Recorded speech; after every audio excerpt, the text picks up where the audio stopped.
Hi there. Recently I was rummaging through my external hard drive where I keep old backups and memories and things like that, and I found a folder labeled Hearthstone. And within that folder I found a very curious screenshot. Well, I found hundreds of screenshots, but I found a especially curious screenshot that I want to share with you right now. And it looked something like this, or it looked exactly like this. This, I'm star-shaped, if you didn't know that. If you're from the Hearthstone scene, you have no idea who I am. If you're from the Warcraft 3 scene, I'm sorry that my first video in 3 years is not about Warcraft 3. But this is a screenshot from March the 1st, 2014, when I won a Hearthstone tournament, a weekly cup called the Zotac Cup. I guess I saved this screenshot for posterity's sake. I was a little bit proud of winning a cup, and this is the Zotac Cup was very famous in the Warcraft 3 scene back then. It was like the only competitive cup with prize money in that scene, so I knew about it from there. And then when they announced the Hearthstone Cup, I was quite interested to try it out. I believe the prize money was €100 or €200 or something like this. So it's not the biggest tournament, but still, I was quite happy I won it, and I took a screenshot. Now, I didn't make this video to let you know that I won a Hearthstone Cup 10 years ago, or over 10 years ago at this point. But rather, I want to share something even more interesting, because when these Zotac Cups were being held, the rules stipulated that if you won the cup, you had to post your deck lists. Just so other people could see what decks ended up winning the whole thing. So imagine, to my surprise, or not at all to my surprise, right next to this screenshot I found screenshots of the decks that I used, and they look like this. We have a Druid deck called Watcher Shaped, which makes sense. We'll get into why it's called that in a little bit. And then we also have a Warlock deck called Angry Lock. I can't tell you why it's called that, but that's what I named it. And so I figured it would be fun to take a look at these decks today in late 2024, early 2025. I'm not sure when I actually end up posting this video, but over 10 years has passed since this cup.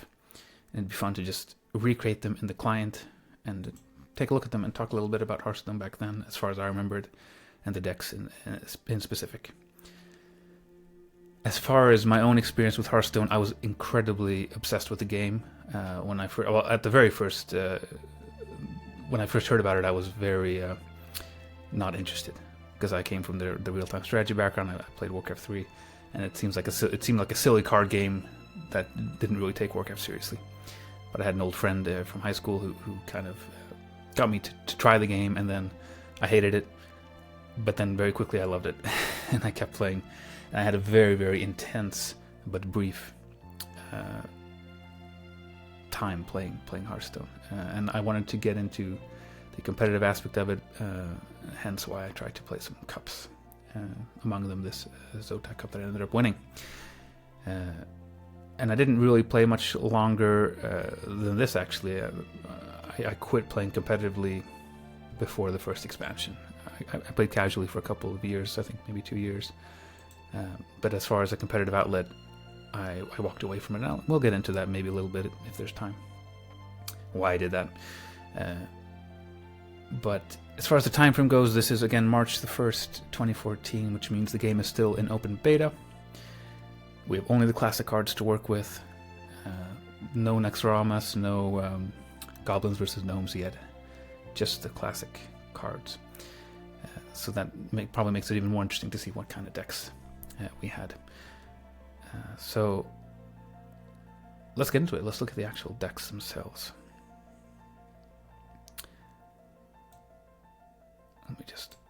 There we go. Incidentally, upon logging in, I was given a bunch of free cards, and I was given like trial decks, or loaner decks they call them, like 5 or 6 decks that were you could use for free for 7 days, and you get to keep one with all the cards included. So I actually played to Legend with the hand buff loner deck, very, very powerful deck. I think the only one that was actually powerful. The others were quite fun but weak.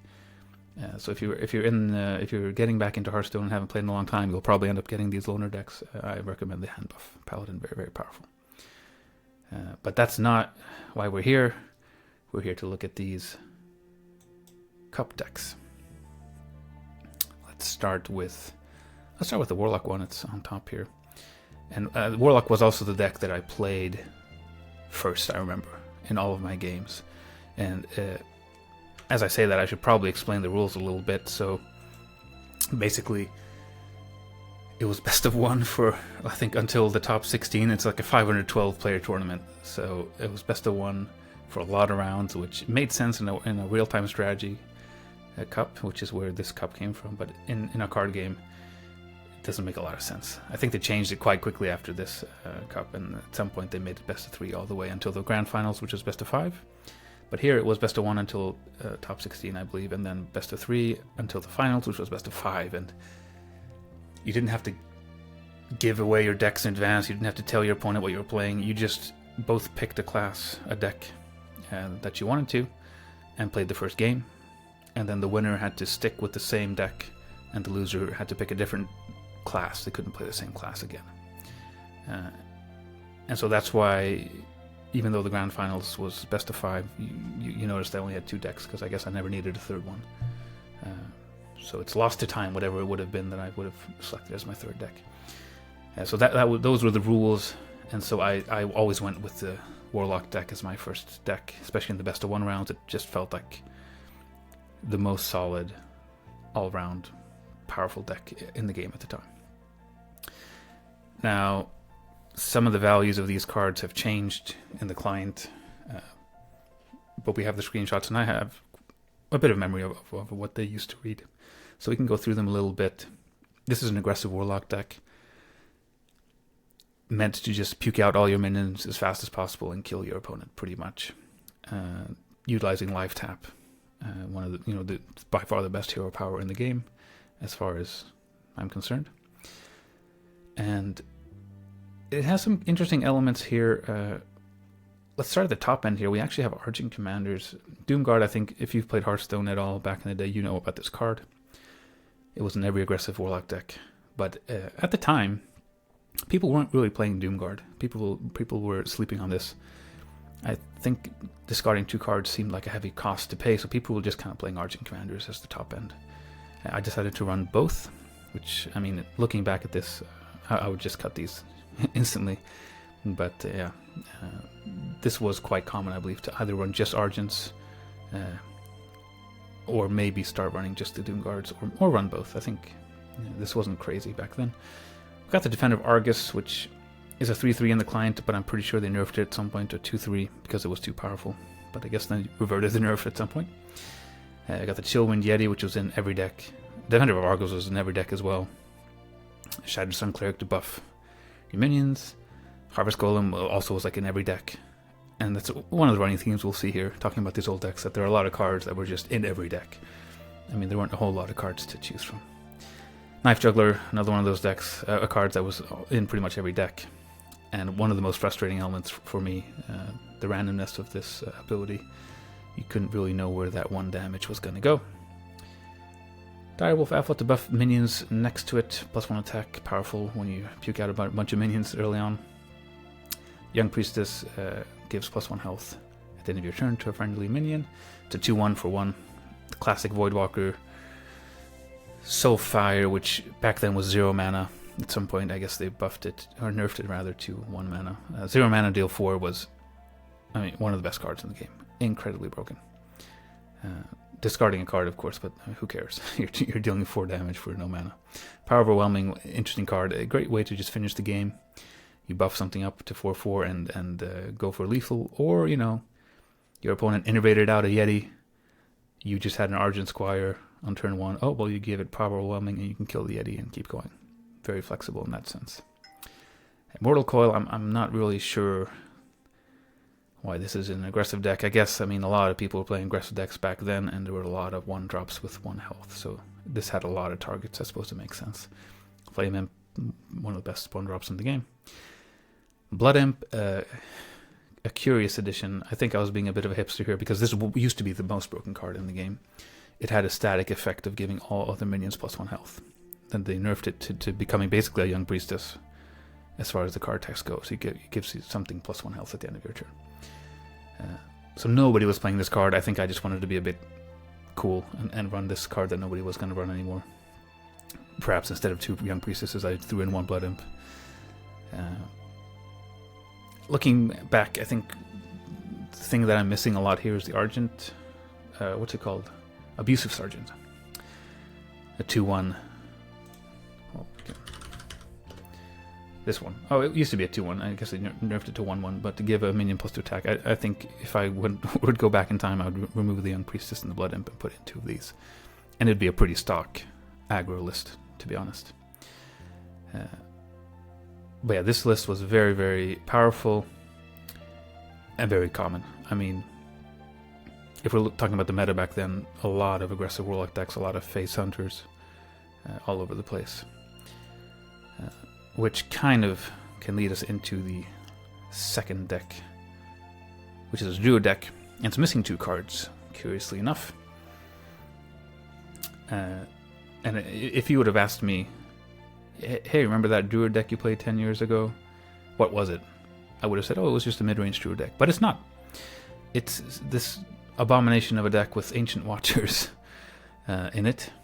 So before we go through card by card, let's just talk a little bit about what these are doing here. The idea here is you play an Ancient Watcher, and then you can taunt it up with Sunfury Protector, or with Defender of Argus, or you could silence it with Keeper of the Grove. So you have like 6 outlets for this card. And like I said, there were a lot of aggressive decks back then, so if you could drop this on turn 2 and taunt it up to force minions into it, or to just silence it, I mean, you could just overwhelm your opponent and win the game. Whereas the other Druid decks were not really running any 2-drops. So if you didn't start with Innervate in your hand, you would probably going to fall behind against aggressive decks, and it'd be hard to catch up. And there's no wild growth in this deck, which I think people were sleeping on back then as well, because Innervate was so crazy. It says 1 mana crystal, but back then it was 2. 0 mana for 2 crystals. So like wild growth just felt slow, which I guess it was compared to this. So I don't think a lot of people were running wild growth, at least in this type of mid-range deck. There were some, like, I think Brand Druids, I think, that played more taunt minions and Ancients of War and stuff, and they maybe ran it. But let's look at the cards. We can start at the top end again. We can have we can see Ragnaros the Fire Lord in every deck back in the day. This was in every deck. I mean, it's iconic. This is, if I think about Hearthstone, I think about this card. Now, I was also running Cenarius, which was not an 8 mana card, it was a 9 mana card, but the text was the same and the stats were the same, I think.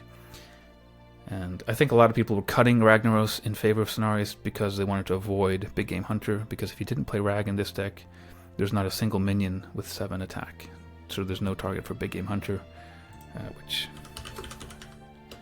was a card which it didn't have tradable. That wasn't a thing back then, but it destroyed a menu with 7 more attacks. It was a perfect target for Ragnaros. I think it cost 3 mana back then. I don't think it was 4, but it was a 4/2. But I decided to run both. I think a little bit of the reasoning, I mean, this is 10 years plus ago, so I'm not exactly sure, but I think the idea is that, you know, since we have Ancient Watcher, we can stabilize early, so we'll probably struggle a bit more against decks where this isn't doing much, like against control decks, so it might be a little bit better to have some more top end.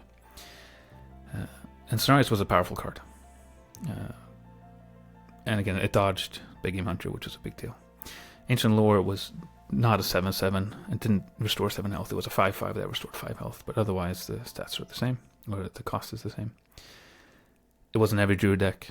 Druid of the Claw wasn't every Druid deck. It was not it could not turn into 7/6 with a rush, because there was no rush, there was charge, and it was a 4/4 with charge, and it can turn into a 4/6 with taunt, I believe. Cairn Bloodhoof was in every deck. Again, a lot of cards that were just in every deck. It was not a 5/5, it was a 4/5. And that summoned a 4/5. We have Force of Nature, which summons 3 2/2 treants, which is not what it did back then. It summoned 3 2/2 treants with charge, which paired perfectly with the Savage Roar to give you 14 damage from hand with 9 mana. One of the most broken combos in the game at the time. And at some point, people start running 2 combos, like 2 Savage or 2 Force of Nature, but here I'm just running the 1 copy of each. 1 Azure Drake. Again, this was in every deck. Draws a card, it has spell damage. It's going to be in every deck. Keeper of the Grove, one of also the most powerful cards in this whole deck. I mean, 2 damage, 2/4 is amazing against aggressive decks. If you innervate this out, you pretty much win the game, and Silence had a lot of targets back then. So just a huge flexible card. Defender of Argus, just like in the Zoo deck, or the aggressive Warlock deck, and the Chillwind Yeti, we see the same cards. Tinkmaster Overspark, I dusted because it was nerfed. It did not transform a random minion into a 5/5 or a 1/1. It transformed a target, so you got to choose. So essentially this was a neutral Hex or a neutral Polymorph. If you had a Ragnaros, a Sylvanas, a Cairn, you could throw this at them, and hopefully it'll turn into 1/1. Best outcome, otherwise a 5/5 would still probably be better than what they had before. And people really hated this card for good reason, and people wanted this to be nerfed, and it was eventually. But the way they nerfed it left a bad taste in my mouth, which again kind of led to why I stopped playing. We'll get into that a little bit if there's time. Swipe was an every Druid deck, just a really solid board wipe. Harvest Golem again, just like in the aggressive Warlock deck, was just an every deck. It was just a solid, the best 3 drop in the game. Wrath, some removal, could be a card draw, flexibility, very, very nice. Some for your Protector to taunt up the Ancient Watcher, but again, even if you didn't have the Ancient Watcher, you had a 2 drop, which other Druid decks didn't have, so just dropping a 2/3 on 2 was fine against aggressive Warlock decks or Face Hunters. Nat Piggle was this was the boogeyman of Hearthstone March 2014. I think he got nerfed before they released the game, but during open beta this was by far the strongest card in the game. It did not read at the start of your turn, it read at the end of your turn. You have a 50% chance to draw an extra card. So why was this so incredibly powerful? Well, first of all, you could draw a card, and second of all, it was 2 mana, and third of all, it was a 0/4. I believe at some point it was a 0/5, but even at 0/4, it's incredible. Because there's no way to answer this threat. If you drop this at turn 2, well, I can Wrath it for 3, but it's still going to be alive. Might draw another card, and I have to like Hero Power or spend another spell. Like, you have to invest so much to kill it. And by the time you actually get rid of it, it might have drawn 2, 3, 4 cards for your opponent. Or maybe it drew 0 cards, because the 50% chance. So the RNG elements of Nat Piggle and Tinkmaster Overspark was the most frustrating thing about the game for me. Same with things like Knife Juggler and Ragnaros. I mean, there's so much RNG involved, and there's already so much RNG just in the fact that it's a card game. So I was very frustrated with these cards, but I had to play them because they were the best cards in the game. And they eventually nerfed Nat Piggle and he disappeared. But this, I think, was considered the most powerful card. Looking back, I think Innervate is much, much more powerful, but this is what people were really harping on about, that this needs to change, and it did. Both of these cards got nerfed, and I dusted them, and I never looked back. I didn't dust the Force of Nature. I think I wanted to keep all the Druid cards. It was my favorite class, but this is unplayable as a 5 mana summon 3 2/2s without charge. So yeah, those are the 2 decks, and I remember the grand finals. It's the only thing I do remember. My opponent played nothing but control decks. Handlock, which is a control Warlock deck with giants, molten giants, and stone giants. I can't search it's plural, of course. I have to search singular here. Mountain giants. There we go. So mountain giants and molten giants, and you just kind of fill up your hand and play these cards. He also played Giants Mage, which was a deck back then. Not Freeze Mage, but like Freeze Giants Mage, like pop an ice block and play double molten giants and pop another ice block, stuff like that. And I forget what the third deck was, but some sort of control deck. So there was quite a bit of variety, even back then, as far as the deck archetypes, but still, like I said, a lot of the decks were just running all of the same cards. And I kind of mentioned that I was playing this very intensely for a short period of time, and I stopped playing it competitively because I felt that there was too much randomness in the game. Like I said, there was already enough randomness, but the fact there's a card game, and coming from a real-time strategy background, the card games were, there was an insane amount of RNG. So I didn't need the Knife Jugglers to also have RNG, and Ragnaros to have RNG, and Tinkmaster and Napigel and all these cards.